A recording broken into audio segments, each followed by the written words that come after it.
Warahmatullahi wabarakatuh. Alhamdulillahi rabbil alamin. Wassalatu wassalamu ala ashrafil mursalin Nabiyyina wa maulana Muhammadin wa ala alihi wa sahbihi ajma'in. Wa ashhadu an la ilaha illallah wahdahu la syarika lah. Wa ashhadu anna Muhammadan abduhu wa rasuluh sallallahu alaihi wa ala alihi wa sahbihi wa man tabi'ahum bi ihsanin ila yaumiddin. Alhamdulillah, puji syukur kita haturkan kehadirat Allah. Pagi ini kembali kita melanjutkan kajian rutin dengan membaca kitab Syarah Masail Jahiliyah karya Syekh Mahmud Syukri rahimahullah, dan kita masuk pada pelanggaran nomor 90. Berarti kurang lebih 10 poin lagi, karena total di Syarah Masail Jahiliyah Syekh Mahmud Syukri ada 100. Beda dengan yang ditulis oleh Syekh Shalih Al Fauzan. Karena matan Masail Jahiliyah itu bentuknya nathar. Jadi bentuknya cuman kalimat-kalimat baris, sehingga ada yang mecah jadi 100, ada yang mecah jadi lebih dari 100, tergantung dari masing-masing pensyarah. Namun secara prinsip semuanya sama, dan di poin 90 beliau akan membahas di antara kebiasaan buruk orang kafir, orang musyrikin adalah meremehkan orang-orang fakir, meremehkan orang-orang yang miskin. Kita akan baca terlebih dahulu penjelasan yang disebutkan oleh penulis. Nah,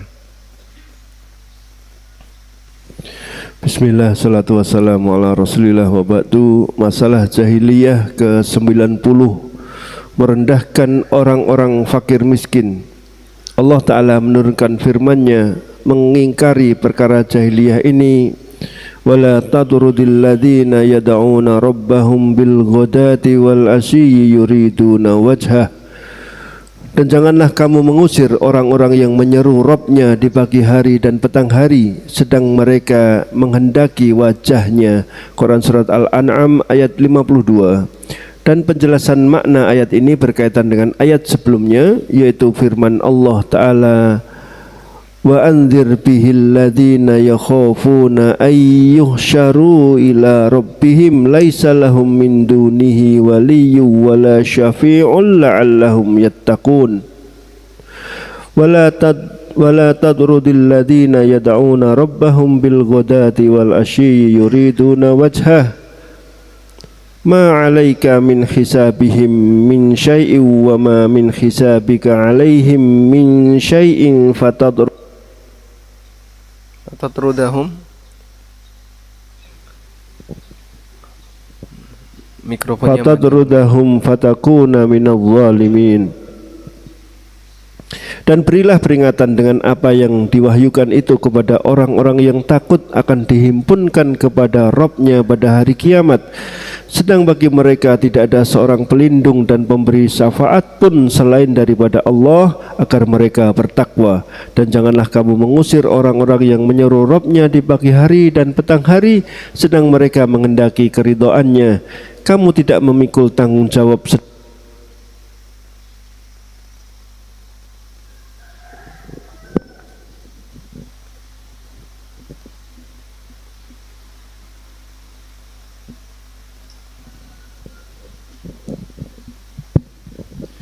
Kamu tidak memikul tanggung jawab sedikit pun terhadap perbuatan mereka, dan mereka pun tidak memikul tanggung jawab sedikit pun terhadap perbuatanmu yang menyebabkan kamu berhak mengusir mereka, sehingga kamu termasuk orang-orang yang zalim. Quran Surat Al-An'am ayat 51 sampai 52.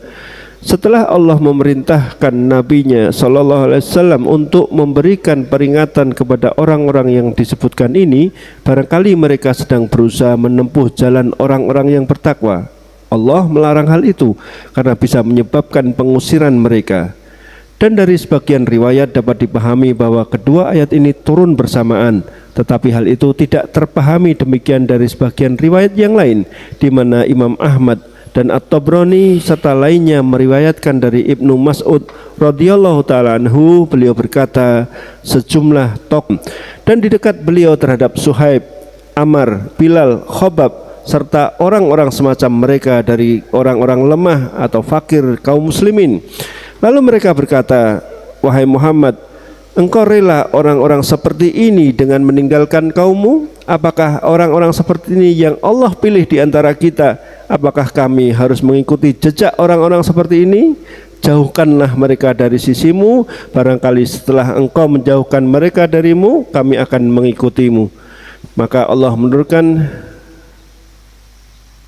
pada mereka ayat Quran surat Al-An'am ayat 51 sampai 52. Ibnu Jarir, Abu Asy-Syaikh dan Al-Baihaqi dalam Dalail Al-Nubuwah serta selain mereka meriwayatkan dari Khobab radhiyallahu anhu, beliau berkata, Al-Aqra bin Habis At-Tamimi dan Uyainah bin Hisn datang dan mendapatkan Nabi sallallahu alaihi wasallam sedang duduk bersama Bilal, Suhaib, Ammar dan Khobab beserta sejumlah orang dari orang-orang lemah kaum mukminin.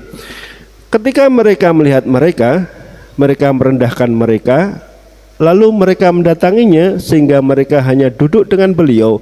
Mereka berkata, kami ingin engkau menetapkan satu majelis khusus untuk kami sehingga orang-orang Arab mengetahui keutamaan kami, karena para delegasi bangsa Arab datang kepadamu sehingga kami malu bila mereka melihat kami duduk bersama para sahaya itu. Maka jika kami datang menghadap kepadamu, suruhlah mereka menjauh dari kami. Lalu jika kami telah usai, maka barulah engkau duduk bersama mereka jika engkau mau. Jawab beliau, ya. Mereka lalu berkata, tulislah suatu surat untuk kami yang menyatakan itu sebagai kewajibanmu.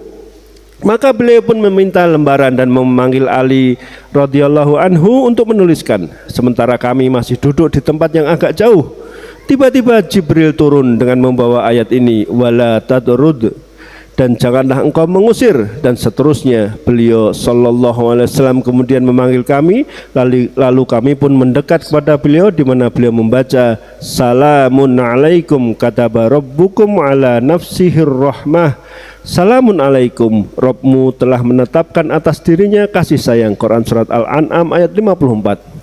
Maka ketika kami sedang bersama beliau lalu ingin berdiri, beliau berdiri dan Maka ketika kami sedang bersama beliau lalu ingin berdiri, beliau berdiri dan meninggalkan kami. Maka Allah menurunkan, wasbir nafsaka ma'al ladina yada'una rabbahum bil ghadati wal asyi yuriduna wajhah wala ta'du aynaka anhum turidu zinatal hayatid dunya wala tuti' man aghfalna qalbahu an dzikrina wattaba'a hawahu wa kana amruhu furuta.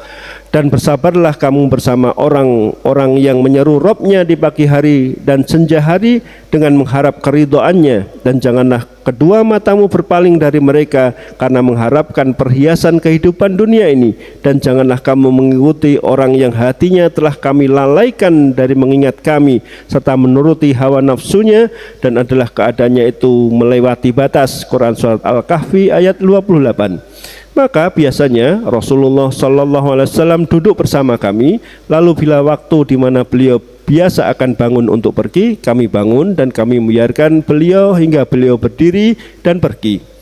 Begitu pula Ibnul Munzir dan lainnya meriwayatkan dari Ikrimah, beliau berkata, Utbah bin Rabi'ah, Syaibah bin Rabi'ah, Qaradah bin Amir bin Naufal, Al-Haris bin Amir bin Naufal, dan Mut'im bin Adi pernah berjalan beserta sejumlah pembesar kafir Quraisy dari Bani Abdi Manaf menuju Abu Thalib. Lalu mereka berkata, kalau seandainya anak saudaramu atau keponakanmu mengusir dari kami para sahaya itu, niscaya dia akan lebih agung dalam perasaan hati kami, dan dia akan lebih berwibawa di mata kami, serta akan lebih dekat untuk kami, serta akan lebih dekat untuk kami ikuti dan kami benarkan. Maka Abu Thalib menceritakan hal itu kepada Nabi sallallahu alaihi wasallam.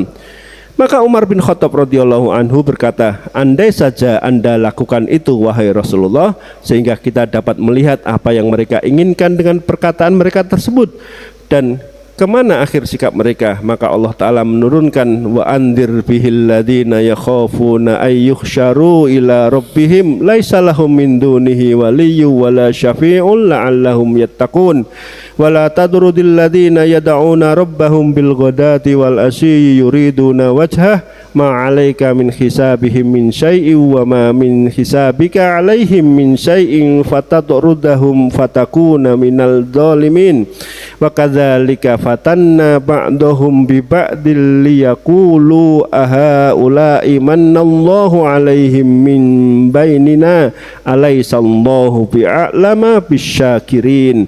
Dan berilah peringatan dengan apa yang diwahyukan itu kepada orang-orang yang takut akan dihimpunkan kepada Rabb-nya pada hari kiamat. Sedang bagi mereka tidak ada seorang pelindung dan pemberi syafaat pun selain daripada Allah, agar mereka bertakwa. Dan janganlah kamu mengusir orang-orang yang menyeru Rabb-nya di pagi hari dan petang hari, sedang mereka menghendaki keridhaannya. Kamu tidak memikul tanggung jawab sedikit pun terhadap perbuatan mereka, dan mereka pun tidak memikul tanggung jawab sedikit pun terhadap perbuatanmu, yang menyebabkan kamu berhak mengusir mereka sehingga kamu termasuk orang-orang yang zalim. Dan demikianlah telah kami uji sebagian mereka orang-orang yang kaya dengan sebagian mereka orang-orang yang miskin, supaya orang-orang yang kaya itu berkata, orang-orang semacam inikah di antara kita yang diberi anugerah oleh Allah kepada mereka? Allah berfirman, tidakkah Allah lebih mengetahui tentang orang-orang yang bersyukur kepadanya? Quran surat Al-An'am ayat 51 sampai 53. Dan mereka itu adalah Bilal, Ammar bin Yasir, Salim maula Hudzaifah, Subaih maula Usaid, Al-Khulafa bin Mas'ud, Al-Miqdad bin Amr, Waqid bin Abdillah Al-Hanzali, Amr bin Abd Amr, Mursid bin Abi Murtid, dan orang-orang semacam mereka. Dan turun juga terhadap para pembesar orang-orang kafir dari Quraisy, para mantan sahaya dan para sekutu. Wa kadzalika fatanna ba'dahum bi ba'd, dan demikianlah telah kami uji sebagian mereka orang-orang yang kaya dengan sebagian mereka orang-orang yang miskin. Ketika ayat ini turun, Umar radhiyallahu anhu datang dan meminta maaf atas perkataan beliau sebelumnya. Maka Allah Ta'ala menurunkan, wa idza ja'akal ladzina yu'minuna bi ayatina faqul salamun alaikum kataba rabbukum ala nafsihi rahmah. Apabila orang-orang yang beriman kepada ayat-ayat kami itu datang kepadamu, maka katakanlah salamun alaikum, Rabbmu telah menetapkan atas dirinya kasih sayang. Dan firman Allah Ta'ala, ma 'alaika min hisabihim min syai', kamu tidak memikul tanggung jawab sedikit pun terhadap perbuatan mereka, adalah anak kalimat antara kalimat larangan dan jawabannya sebagai bentuk penetapan baginya dan sebagai penolakan bagi apa yang mungkin diasumsikan salah, sebagai yang membolehkan mengusir mereka orang-orang yang bertakwa dari perkataan yang mencela agama mereka. Baik, coba kita gali dulu ya. Nah, cukup panjang yang kita baca ini ya, dari mulai beberapa ayat yang tadi disebutkan oleh penulis, kemudian penulis juga menyebutkan sababun nuzul, dan beliau menyebutkan ada 3 sababun nuzul berkaitan dengan kasus yang disebutkan dalam ayat, sampai pada kesimpulan wa yufhamu mim ba'dir riwayat annal ayataini nazalata ma'an, dan dipahami dari sebagian riwayat, dari beberapa riwayat, bahwa 2 ayat di atas turun bersamaan. Wala yufhamu min dzalika wala yufhamu dzalika minal ba'dil akhar, tapi juga sulit untuk dipahami dari sisi yang lain.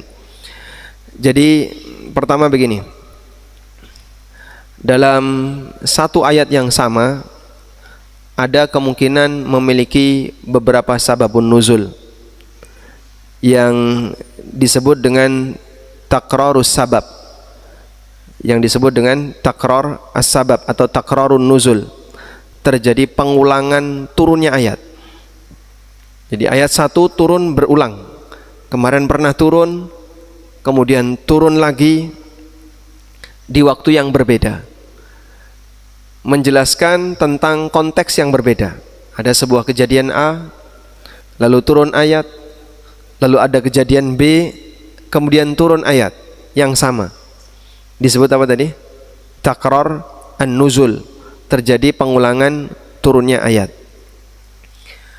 Penulis menyebutkan ada 3 riwayat yang menjadi sababun nuzul untuk surat Al-An'am ayat 50 sampai 53 yang menjadi fokus pembahasan kita.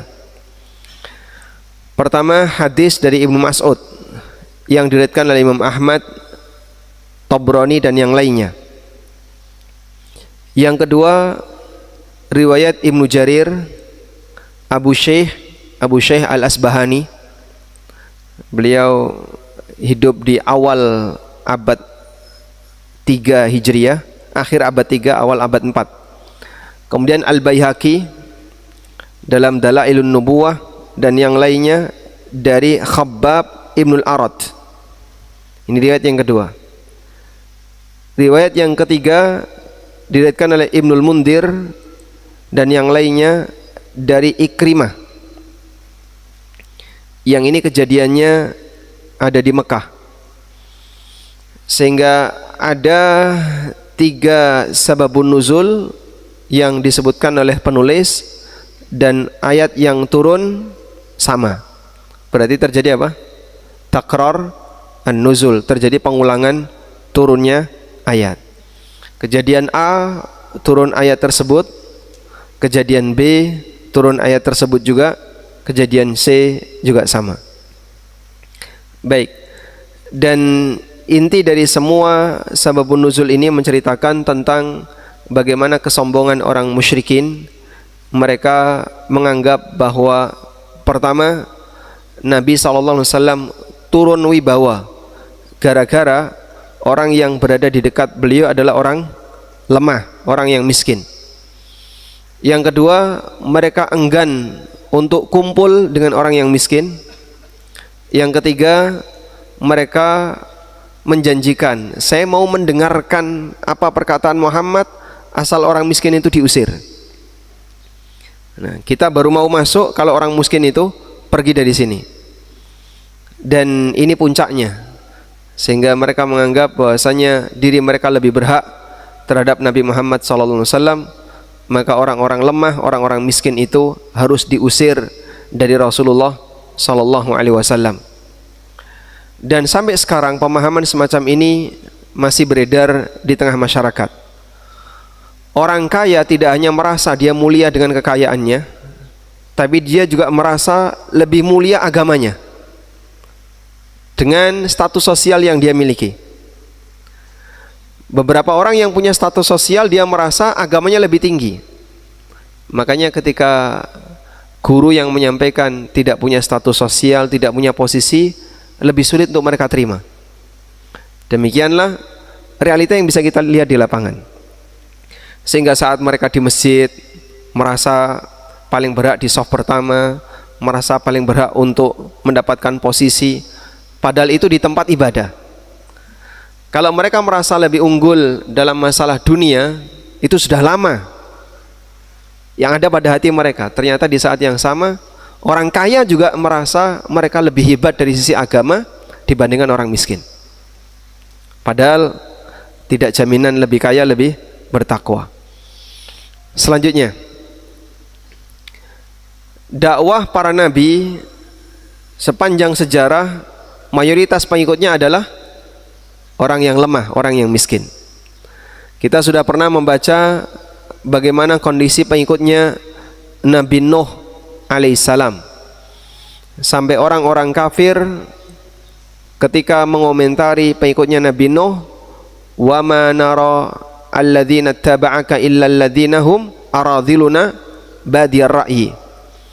Kami menganggap orang-orang yang mengikutimu adalah orang-orang yang rendahan dan badiyar ra'yi, orang yang logikanya terbatas.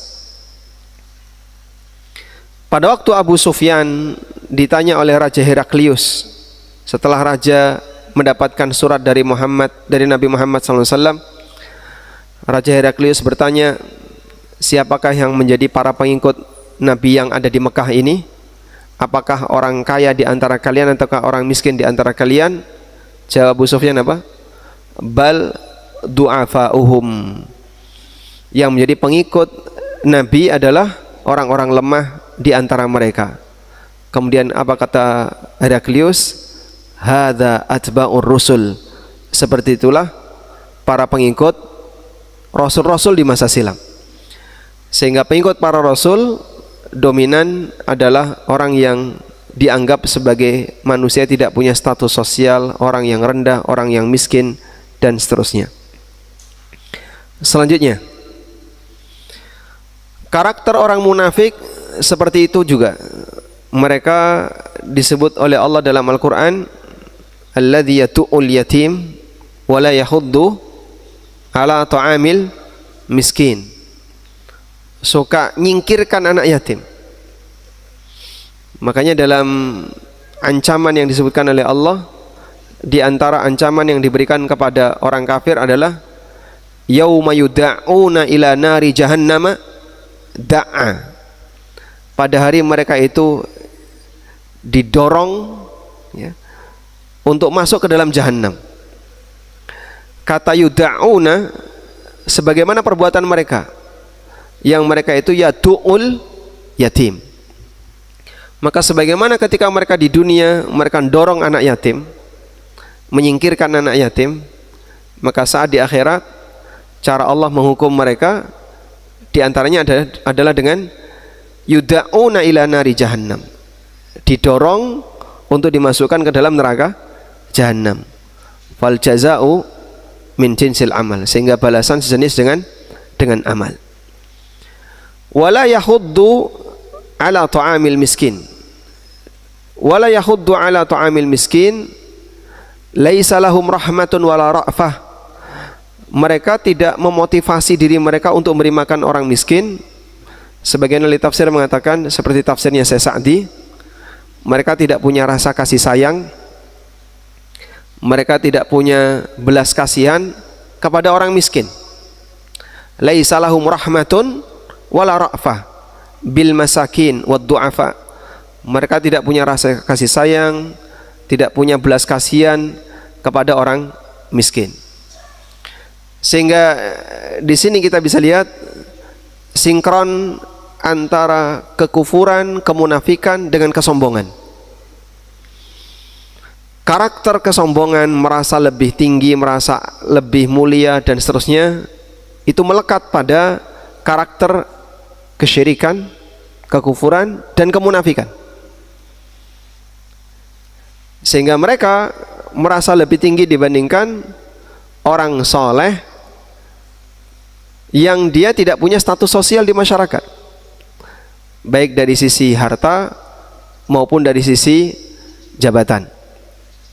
Karena itu mereka menganggap bahwa keberadaan orang musyrikin atau keberadaan orang miskin di sekitar Nabi SAW justru malah merendahkan Rasulullah SAW. Itu anggapan mereka. Dan seperti ini ujian. Seperti ini ujian. Allah Subhanahu wa taala menjadikan manusia hidup dalam posisi berpasangan. Ada kaya, ada miskin. Ada kuat, ada lemah, dan sifat-sifat yang lainnya. Ada sehat, ada sakit, ada pintar, ada bodoh, dan seterusnya. Allah Subhanahu wa taala jadikan hidup ini berpasangan. Allah mengatakan, wa ja'alna ba'dakum li ba'din fitnatan atasbirun. Kami jadikan sebagian kalian menjadi sumber fitnah bagi yang lain sejauh mana kalian bersabar.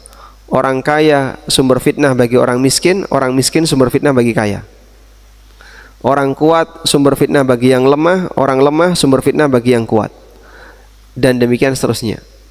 Yang sehat sumber fitnah bagi yang sakit dan juga sebaliknya. Sumber fitnahnya di sisi mana? Orang kaya bisa berdosa gara-gara salah interaksi dengan yang miskin. Orang miskin bisa berdosa gara-gara salah interaksi dengan yang kaya. Orang kuat bisa berdosa gara-gara salah interaksi dengan orang yang lemah. Orang lemah bisa berdosa gara-gara salah interaksi dengan orang kuat. Demikianlah yang dimaksud dengan fitnah. wa ja'alna ba'dakum li ba'din fitnatan atasbirun. Kami jadikan sebagian kalian sebagai sumber fitnah bagi yang lain, pemenangnya adalah siapa yang sabar. Maka orang yang sabar adalah orang yang bisa bersikap paling tepat ketika berinteraksi dengan orang lain. Dia bisa bersikap dengan tepat ketika berinteraksi dengan orang di atas maupun orang di bawahnya. Pada posisi inilah Nabi SAW sempat teruji dengan keberadaan tawaran orang kaya, seperti yang tadi disebutkan dalam riwayat ketiga dari Ikrimah. Qala, beliau bercerita, Utbah bin Rabi'ah dan Syaibah bin Rabi'ah serta Qurdah bin Abdi Amr bin Naufal, Al-Harith bin Amir bin Naufal, Mut'im bin Adi, yang itu merupakan kalangan asyraful kufar, pemuka-pemuka orang kafir dari Bani Abdi Manaf, datang kepada Abu Talib dan mereka menyampaikan, andaikan keponakanmu itu menyingkirkan para budak wal khulafa, para budak dan orang-orang terdekat dia yang tidak punya status sosial, kana a'dhama lahu fi sudurina, maka dia akan lebih berwibawa di hadapan kami. Kalau Muhammad itu tidak berteman dengan orang-orang miskin itu, dia akan kelihatan lebih berwibawa. Ini kurang ajarnya orang musyrikin ya. Muhammad itu kalau nggak berteman sama orang, sama budak, sama orang miskin itu, dia akan kelihatan lebih berwibawa. Wa atwa'alahu indana, dan nanti kami akan taati perintahnya. Wa adna littiba'ina iyahu, dan kami punya peluang untuk mengikutinya. Kami mau dengerin ceramah dia dan kami mau membenarkan dia. Akhirnya disampaikan oleh Abu Talib kepada Nabi sallallahu alaihi wasallam. Coba lihat apa yang dikatakan oleh Umar. Lau fa'alta ya Rasulullah, coba kita turuti kemauan mereka ya Rasulullah. Sampai Umar terfitnah dalam hal ini. Dan Rasulullah SAW sempat mengalami itu. Turunlah surat Abasa yang merupakan teguran untuk Nabi SAW. Abasa wa tawalla an ja'ahul a'ma wa ma yudrika la'allahu yazzakka. Allah sebutkan di lanjutan ayat, fa amma man ja'aka yas'a wa huwa yakhsha fa anta anhu talaha. Sedangkan yang satunya fa anta lahu tasadda, yang dia nggak butuh untuk mendengarkan ceramahmu, kau malah serius dengan dia, dengan pertimbangan itu adalah pemuka orang-orang kafir. Sampai ditegur oleh Allah seperti itu contoh, sehingga adanya ajakan orang musyrikin tadi, fitnah ini dialami oleh pelaku dakwah, dan ini sempat mempengaruhi Nabi SAW, sehingga Nabi SAW lebih memilih apa? Lebih memilih untuk dakwah khusus bagi pemuka. Tapi ditegur oleh Allah Subhanahu wa taala. Abasa wa tawalla an ja'ahul a'ma, hingga beberapa ayat setelahnya. Baik. Di kondisi inilah kita diperkenalkan oleh Allah karakter orang-orang musyrikin, orang-orang kafir, sampai berpengaruh pada pelaku dakwah. Demikian pula yang dilakukan oleh Umar. Sehingga pada waktu Umar mengusulkan itu, lau fa'alta ya Rasulullah, coba andaikan anda lakukan itu ya Rasulullah, hatta nandura ma yuriduna biqaulihim, nanti kita simak bagaimana testimoni mereka. Hatta nandura ma yuriduna biqaulihim, nanti kita bisa lihat bagaimana testimoni mereka. Coba kita turuti keinginan mereka. wa ma yasiruna ilaihi min amrihim, dan kita tahu nanti kesimpulan dari perbuatan mereka. Fa anzalallah, maka Allah turunkan ayat ini. Dan ini isinya teguran, kamu tidak perlu untuk mendengarkan mereka, mengikuti ajakan mereka, dan jangan mengusir orang-orang mukmin walaupun mereka tidak punya posisi dan status sosial, tidak punya kekayaan. Tayyib. Walhamdulillah, insyaallah tidak perlu kita terjemahkan semua karena tadi sudah kita baca sesuai dengan teks yang termaktub dalam buku.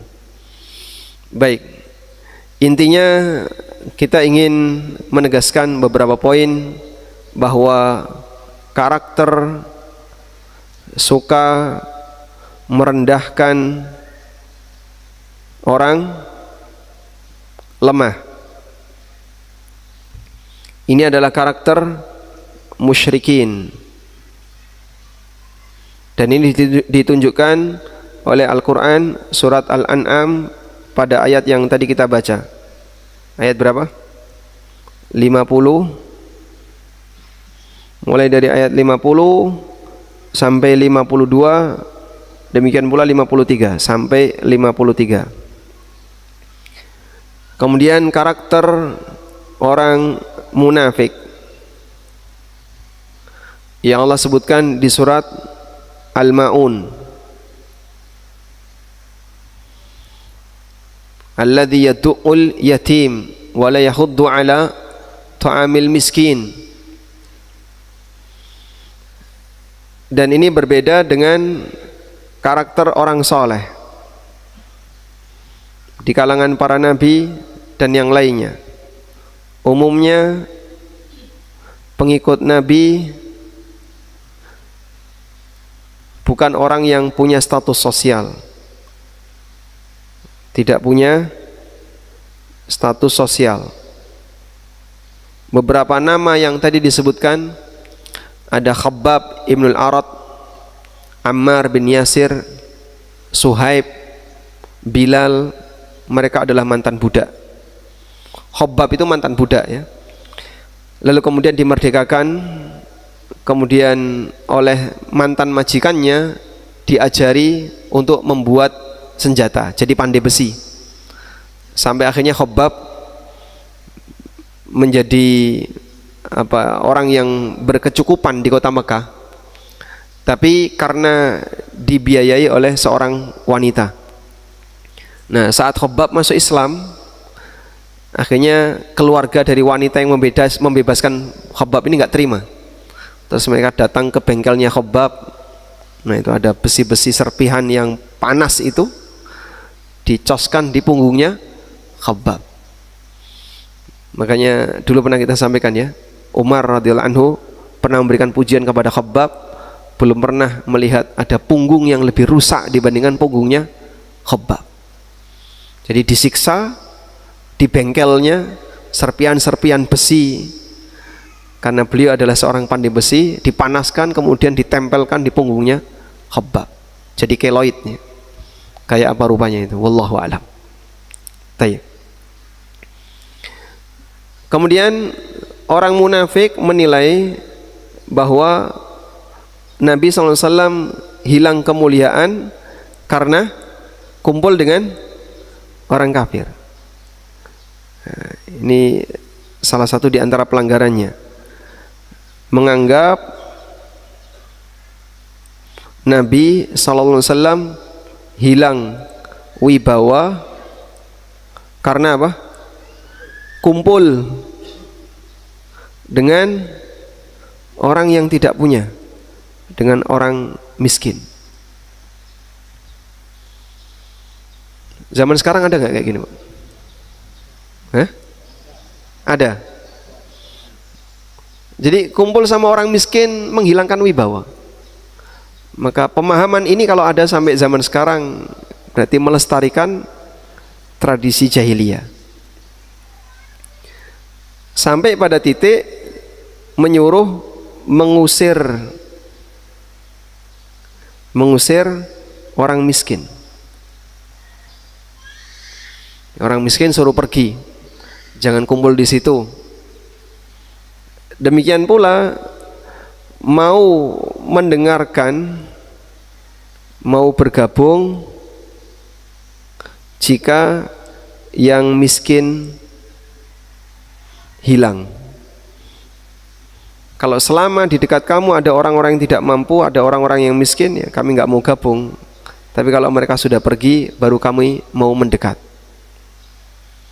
Ada sebagian orang yang punya karakter semacam ini. Makanya kadang ada, mohon maaf, kajian khusus. Ada nggak? Nggak ada. Ya ada itu karena momentum saja ya. Baik, mungkin ada, sehingga kajian khusus bagi para pejabat atau orang yang punya status sosial yang nggak mampu nggak boleh ikut. Ya. Kalau daurah keluarga masuk nggak? Yang di hotel termasuk. Ya, mau VMANB berarti kena ini. Itu biaya administrasi, Pak. Sesuai dengan kebutuhan.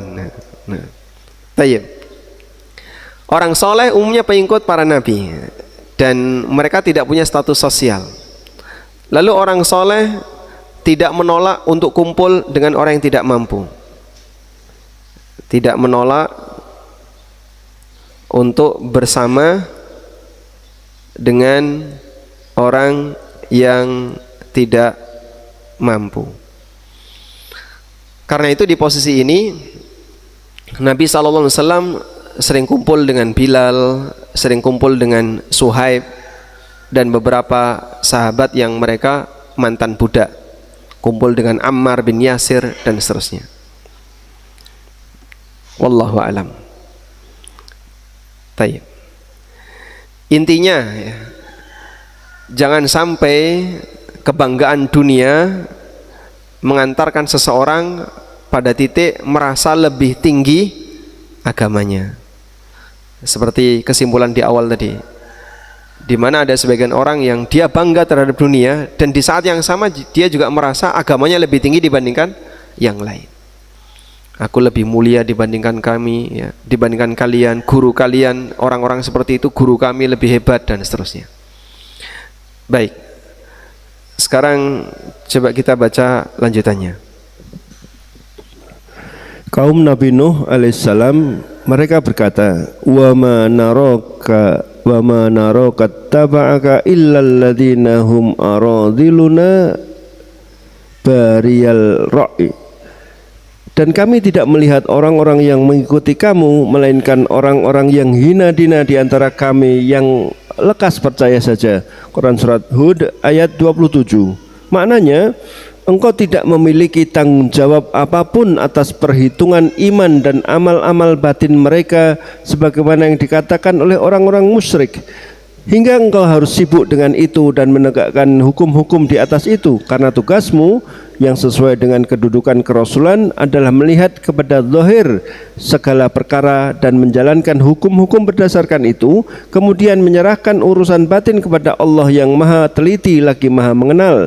Dan penampilan zahir mereka itu adalah orang-orang yang berdoa kepada Tuhan mereka di pagi dan sore hari.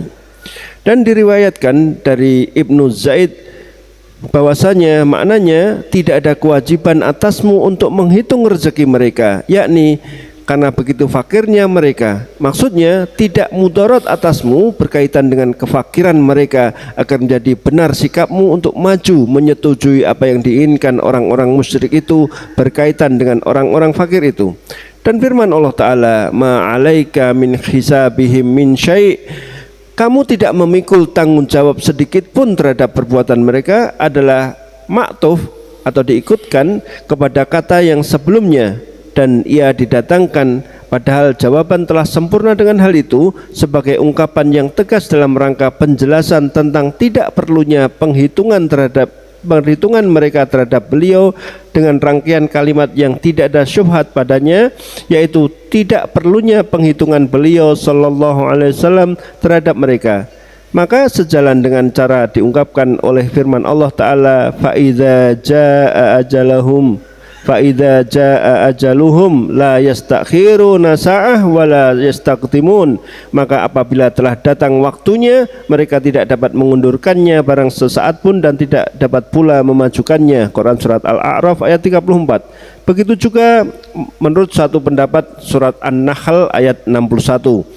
Dan Az-Zamakhsyari rahimahullah berkata, kedua kalimat itu memiliki satu makna yang semakna dengan firman Allah Ta'ala, wala taziru waziratu wizra ukhra, dan seorang yang berdosa tidak akan memikul dosa orang lain. Quran surat Al-An'am ayat 164, Al-Isra ayat 15, Fatir ayat 18, dan Az-Zumar ayat 7. Seakan-akan dikatakan engkau tidak dihukum dan mereka juga tidak dihukum dengan hisab lawannya, dan ketika itu memang kedua kalimat itu harus ada. Tapi pendapat yang terakhir ini dikritik bahwa ia tidak sesuai dengan keagungan Al-Quran itu sendiri, dan firman Allah Ta'ala, fatakuna minal zalimin, sehingga kamu termasuk orang-orang yang zalim, adalah jawaban bagi larangan tadi. Taib. Rasulullah SAW diberi peringatan oleh Allah dengan kalimat wa ma min hisabika alaihim min syai'in. Kamu tidak menanggung hisab mereka sama sekali, sebagaimana mereka juga tidak menanggung hisabmu. Mereka di sini siapa?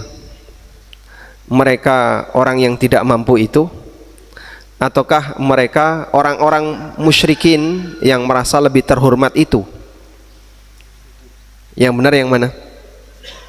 Nah, ini yang jadi pembahasan panjang tadi ya.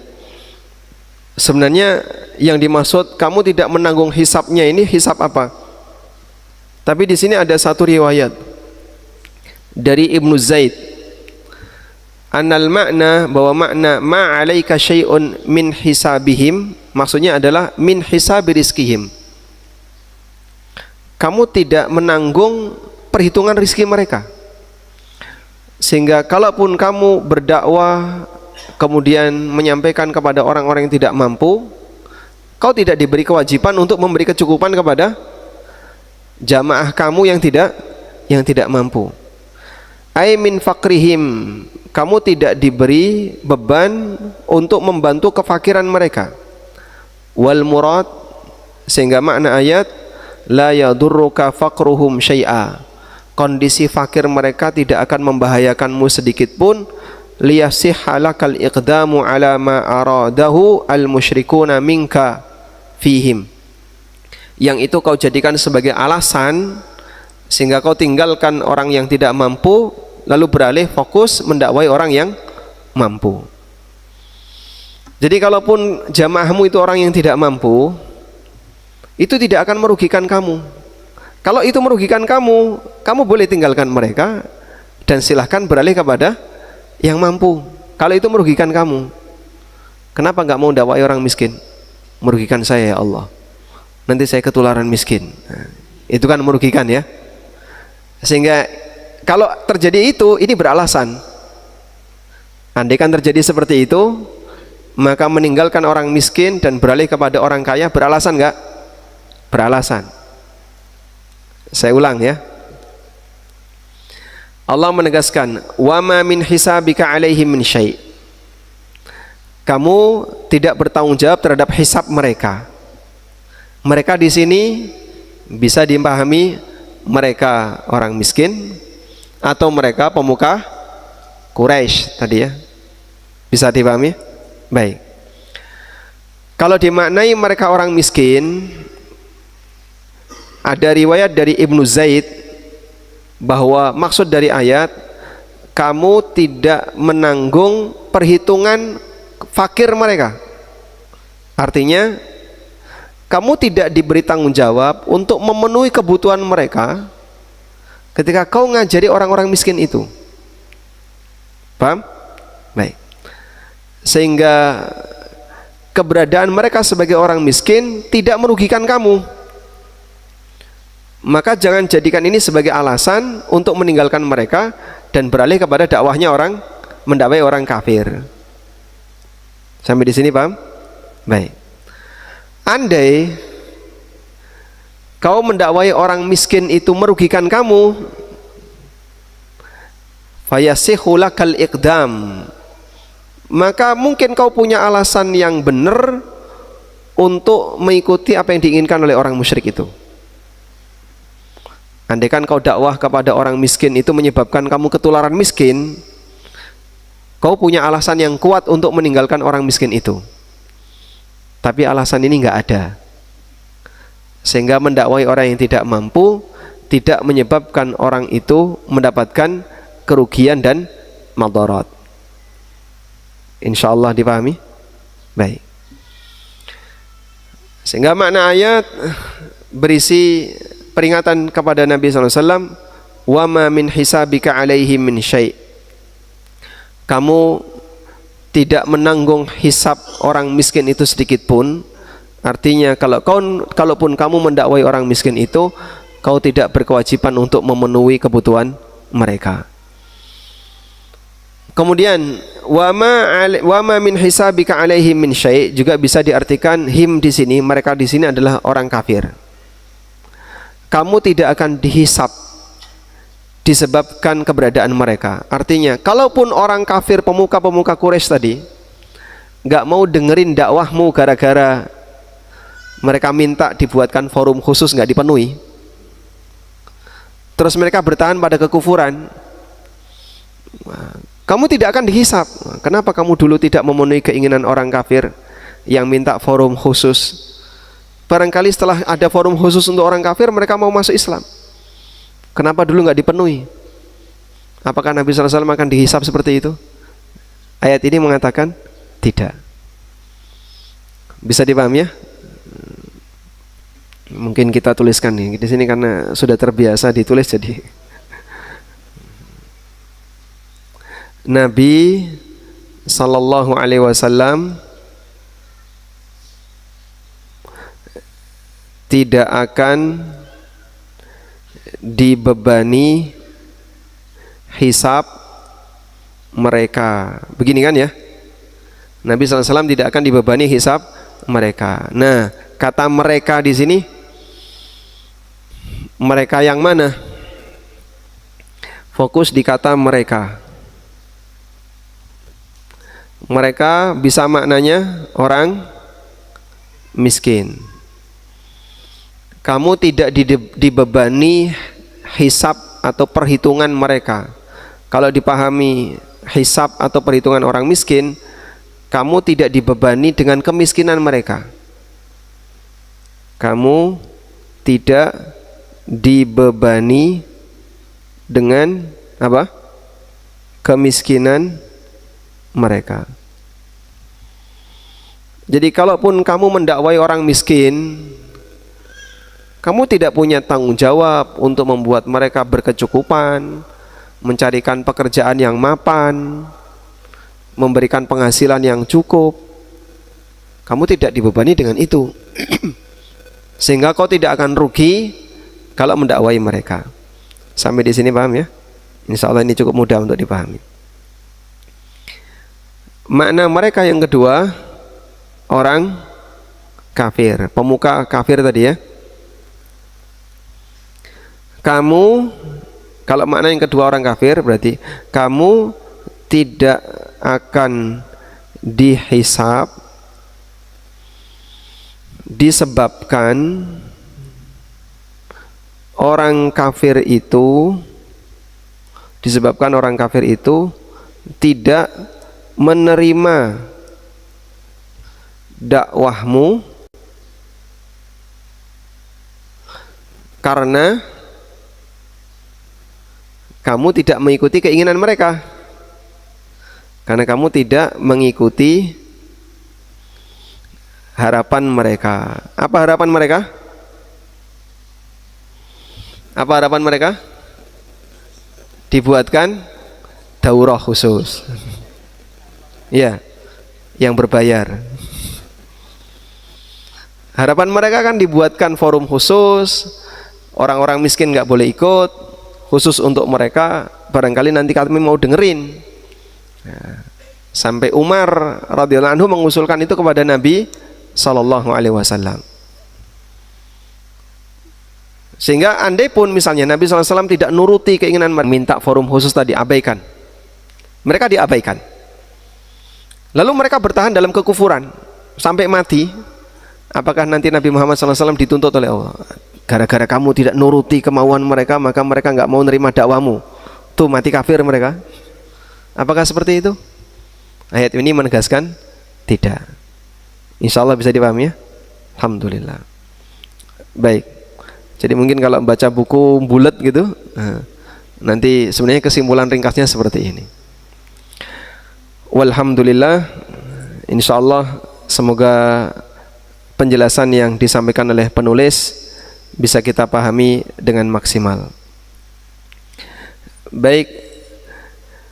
Fatakuna minadh dhalimin, dan jika kau lakukan itu maka kau akan menjadi orang zalim. Fatatrudahum fatakuna minadh dhalimin.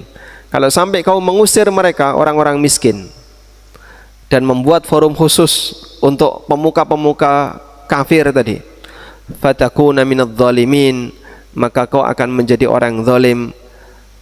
Jawabun lin nahyi, ini merupakan jawaban untuk larangan tadi. Kenapa enggak boleh? Karena kau jadi orang zalim.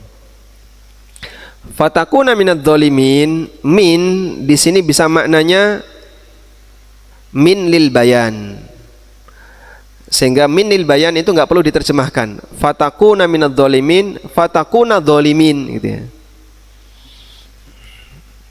Min kalau dipahami lil bayan maka tidak perlu diterjemahkan. Kau akan jadi orang zalim. Maknanya kau akan jadi orang zalim. Ini makna pertama. Min bisa bermakna lit tab'id, yang menunjukkan arti sebagian. Yang menunjukkan arti sebagian. Maka makna dzalimin di situ kalau min lit tab'id, makna dzalimin diartikan dengan musyrikin, al-musyrikin. Kalau kau mengusir mereka, maka kau menjadi bagian dari orang musyrik itu. Litab'id tadi artinya apa? Bagian. Fatatrudahum fatakuna minadh dhalimin. Kalau kau mengusir orang miskin tadi, kau akan menjadi bagian dari orang zalim, maksudnya orang musyrik. Sehingga kau ikut-ikutan orang musyrik, maka kau menjadi bagian dari orang musyrik. Dan orang musyrik itu orang zalim. Maka zalim di sini bisa maknanya zalim perbuatan, bisa maknanya zalim status. Kalau zalim status, orang musyrik itu statusnya zalim. Kalau zalim perbuatan, kalau kau mengusir mereka, maka perbuatanmu zalim.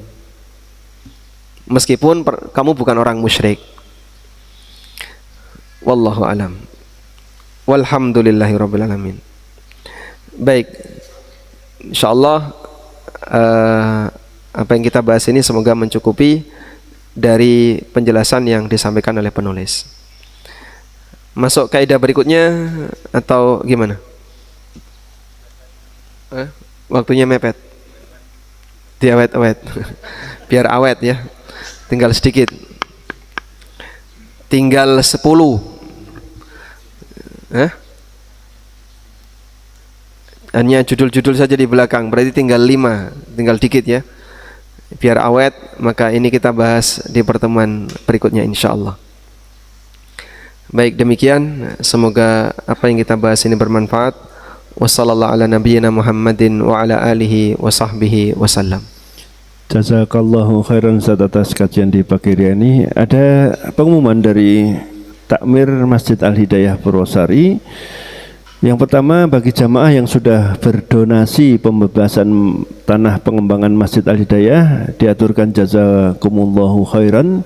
Kemudian yang kedua, masih belum selesai proyek pembebasan tanah pengembangan Masjid Al-Hidayah yang pada akad cicilan kedua masih kurang 1,5 miliar. 1,6 atau 1,5 ini Pak?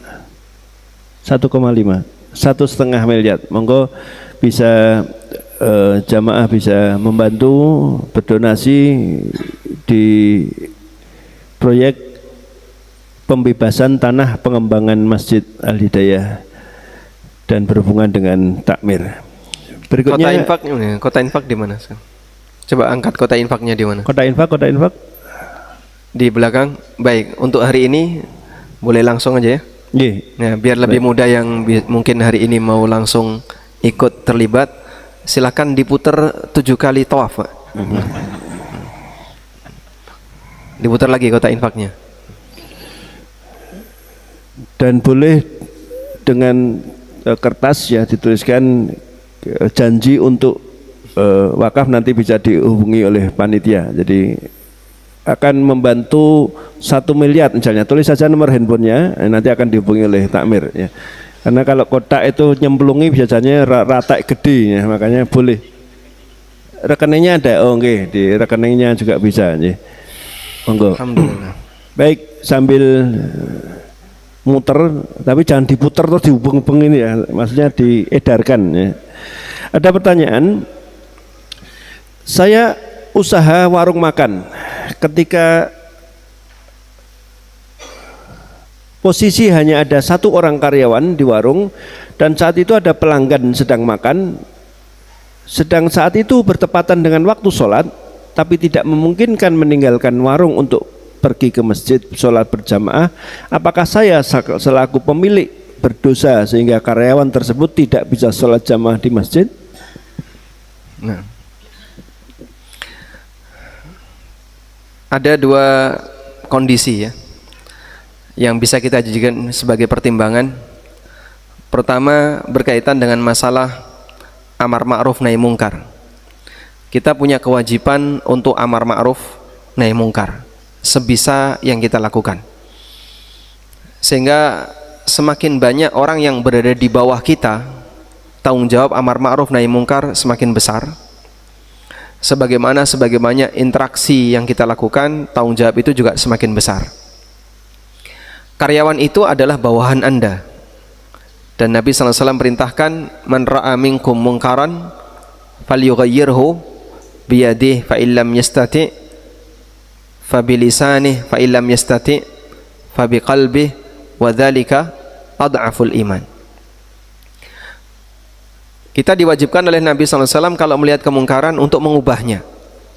Mengubahnya tentu saja mengubah kepada yang lebih baik. Kalau kalian melihat kemungkaran, maka ubahlah ke arah yang lebih baik, dengan tangan, dengan lisan, atau dengan hati. Kalau karyawan, tentu saja tidak sebatas dengan hati. Anda punya kuasa yang lebih, minimal dengan lisan. Oleh karena itu, tanggung jawab bagi pemilik warung, jika ada pelanggaran syariat di karyawan dia, beda dengan pelanggan ya, ada pelanggan, ada karyawan. Jika ada pelanggaran di karyawan dia, dia punya tanggung jawab untuk menyampaikan itu secara lisan. Sehingga Anda perlu sampaikan kepada yang bersangkutan, pokoknya kudu tetap sholat. Nah, sekarang ada pertimbangan yang kedua. Pertimbangan yang kedua adalah berkaitan dengan masalah keamanan. Ada layanan, ada keamanan. Kalau itu berkaitan dengan masalah keamanan, kira-kira diukur, kalau nggak ditungguin itu aman nggak? Karena ada 1 orang yang sedang makan di situ. Kalau aman, wajib ditinggal. Kalau nggak aman, boleh ditungguin, sehingga tidak aman itu jadi uzur, tidak aman itu jadi uzur. Jalan Timur Timur nomor 9 itu kantor Yufid. Mungkin tahun berapa dulu terjadi pencurian 2 kamera yang mahal hilang ya. Karena ketika itu belum ada kewajiban untuk nungguin saat Jumatan, sudah digembok, sudah dikunci. Kemudian terjadi pembobolan. Sejak saat itu kemudian ditetapkan harus ada yang jaga. Dan sempat kita minta fatwa kepada beberapa asatidzah. Lalu Al-Ustadz Dr. Arifin Badri memutuskan harus ada yang jaga. Di dalam tidak ada karyawan wanita, semuanya laki-laki. Jadi kalau pas Jumatan hilang semua. Akhirnya setiap Jumatan minimal 2 orang. Dan saya termasuk yang kebagian jadwal jaga. Saya karyawan kok ya. Walaupun punya jadwal khutbah, itu jadwal jaga, jadwal khutbah ya ganti. Saya pernah berjaga, ya konsekuensinya tidak Jumatan. 2 orang tidak Jumatan, gantian. Sehingga kalau pertimbangannya adalah pertimbangan keamanan, boleh saja kemudian dijaga lalu tidak melaksanakan sholat jamaah, bahkan sampai tidak Jumatan untuk keamanan. Beberapa profesi dia tidak bisa ditinggalkan walaupun Jumatan. Penjaga palang pintu jalan kereta misalnya, Jumatan dulu terus ditutup. Nah, daripada nanti kecelakaan terus ditinggal Jumatan. Apa yang bisa Anda bayangkan kira-kira? Baik, nah maka di posisi ini silahkan bertahan, tapi jangan setiap saat. Sehingga kalau terus-terusan kayak gitu ya kasihan, yang bersangkutan tidak akan pernah bisa sholat jamaah dan tidak pernah Jumatan. Maka jika demikian Anda buat komitmen, jam sholat kami tinggal, kemudian mungkin ya Anda bisa tugaskan wanita siapapun yang bergantian jaga, sehingga nanti yang bersangkutan tetap bisa sholat jamaah atau Jumatan. Wallahu a'lam. Berikutnya Ustaz, apakah tasawuf sudah ada di zaman Imam Abdul Wahab? Lalu adakah tasawuf, lalu bagaimana tasawuf yang sesat dan bagaimana tasawuf yang syar'i? Sudah ada sejak zaman Imam Abdul Wahab. Abdul Wahab itu siapa? Muhammad bin Abdul Wahab, bapaknya Syekh Muhammad maksudnya, yang menulis kitab Tauhid, kemudian Masail Jahiliyah, namanya bukan Abdul Wahab ya, namanya Muhammad bin Abdul Wahab. Apakah tasawuf sudah ada sejak zaman Abdul Wahab atau Syekh Muhammad mungkin yang dimaksud? Bahkan sebelum itu sudah ada. Beberapa tokoh sufi seperti Al-Junaid ya. Al-Junaid salah satu tokoh sufi yang ma'ruf, itu sudah ada sebelumnya. Termasuk Al-Junaid itu abad 3 ya, abad 3 atau abad 4 Hijriah. Kemudian ada juga bentuk klaim ulama ahlu sunnah yang mereka dikenal zuhud, warok, lalu disebut sebagai tokoh sufi. Tapi intinya begini, kata tasawuf, tasawwafa ya tasawwafu, itu artinya dia memakai labisas suf, dia memakai kain suf. Suf artinya wool. Jadi sebagian orang dulu mereka meyakini berpenampilan, jadi berpenampilan kumuh, berpenampilan gak bagus itu berpahala. Itu awal mula kenapa muncul paham memakai kain wol. Nah, mereka merasa pakai kain wol itu yang paling kumuh, paling tidak bagus. Dan saat pakai itu mereka yakin itu berpahala. Itulah latar belakang kenapa ada ungkapan tasawwuf, dia pakai kain suf. Nah, kemudian belakangan itu dijadikan sebagai ciri. Maka ciri orang yang zuhud, orang yang warok terhadap dunia adalah ketika dia berpenampilan tidak bagus. Fenomena ini sudah ada di zaman Khawarij. Makanya saat Ibnu Abbas radhiyallahu anhuma datang untuk berdebat dengan orang Khawarij, Ibnu Abbas dandan. Beliau pakai pakaian yang rapi, pakaian yang bagus, kemudian pakai parfum, pakai minyak, rambutnya disisiri rapi. Begitu datang di kalangan orang Khawarij, mereka merasa aneh. Mahadha ya Ibnu Abbas, ini apa-apaan wahai Ibnu Abbas? Kenapa kamu bermewah-mewah seperti ini? Mungkin bahasa kita ya pakai jas, kemudian pakai sepatu rapi, mau debat seperti itu. Kemudian Ibnu Abbas mengatakan, Aku pernah melihat Rasulullah SAW seperti ini. Kalian mau ngapain? Kalau Nabi SAW pernah seperti ini, kenapa kalian mengkritik bentuk seperti ini? Sehingga berdandan itu tidak tercela. Maka merasa bahwasanya berpakaian yang kumuh, berpakaian yang kurang itu ibadah, itulah kata kunci sufi. Dia menganggap semakin kumuh semakin besar pahalanya, dan menilai menikmati dunia padahal itu mubah sebagai sesuatu yang dilarang. Maka mereka mengkritik Ibnu Abbas, padahal Ibnu Abbas adalah sahabat yang jauh lebih mulia, tidak bisa dibandingkan dengan orang Khawarij yang mereka nggak ngerti agama. Taib.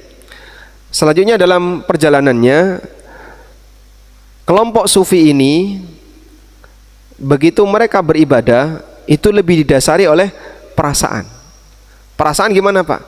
Saya kok merasa tenang, merasa nyaman. Dengan gerakan ini saya merasa tenang. Dengan doa ini saya merasa tenang. Dengan zikir ini saya merasa tenang. Terus itu jadi ajaran. Oh, berarti ini benar. Paham? Jadi standar ajarannya mengikuti apa? Perasaan. Dengan doa ini saya merasa tenang, dengan zikir ini saya merasa tenang, dengan gerakan ini saya merasa tenang. Akhirnya antara satu sufi dengan sufi yang lain punya model yang beragam. Yang satu merasa tenang dengan tarian mabuk cinta, ya, yang gini Pak, terus muter-muter itu, apa namanya? Yang pemukanya Jalaluddin Rumi.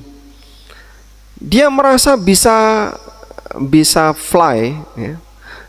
Dia merasa bisa seperti ada di nirwana ketika sedang melakukan itu, dan itu ibadah mereka, sehingga saat mereka melakukan itu makin lama makin berpahala, makin menggugurkan dosa.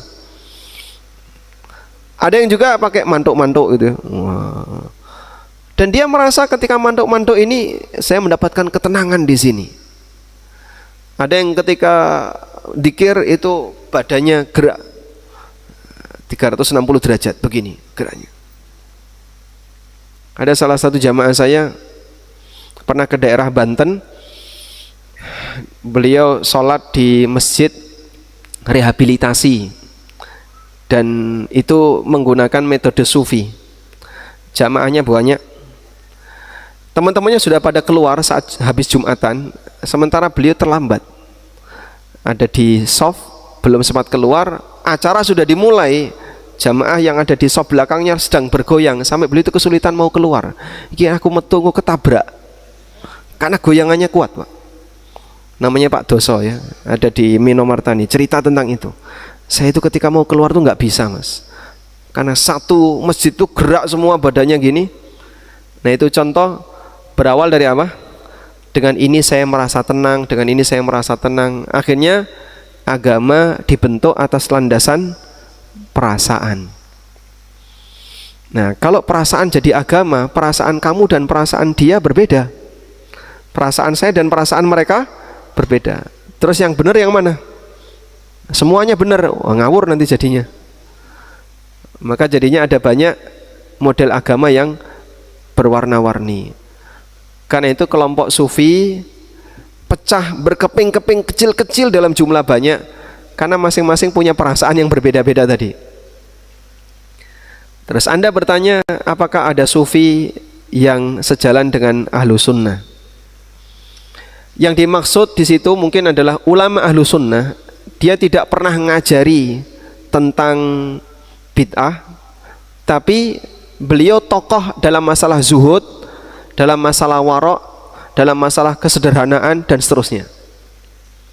Nah, mereka kemudian dianggap sebagai tokoh sufi. Seperti siapa? Fudail bin Iyad, Ibrahim bin Adham, termasuk Ats-Tsauri, Sufyan Ats-Tsauri, Al-Auza'i, Abdul Qadir Al-Jaili atau Abdul Qadir Al-Jailani.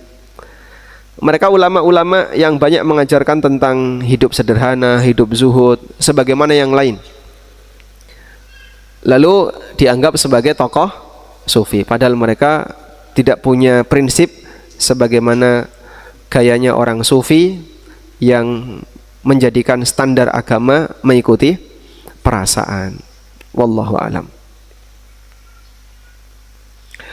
Baik, demikian yang bisa kita bahas. Semoga apa yang kita sampaikan dan kita bahas ini menjadi kajian yang bermanfaat. Allahumma anfa'na bima 'allamtana wa 'allimna ma yanfa'una warzuqna ilma. Wa sallallahu ala nabiyyina Muhammadin wa ala alihi wa sahbihi wa sallam. Wa akhiru da'wana anil hamdulillahi rabbil alamin. Wassalamu alaikum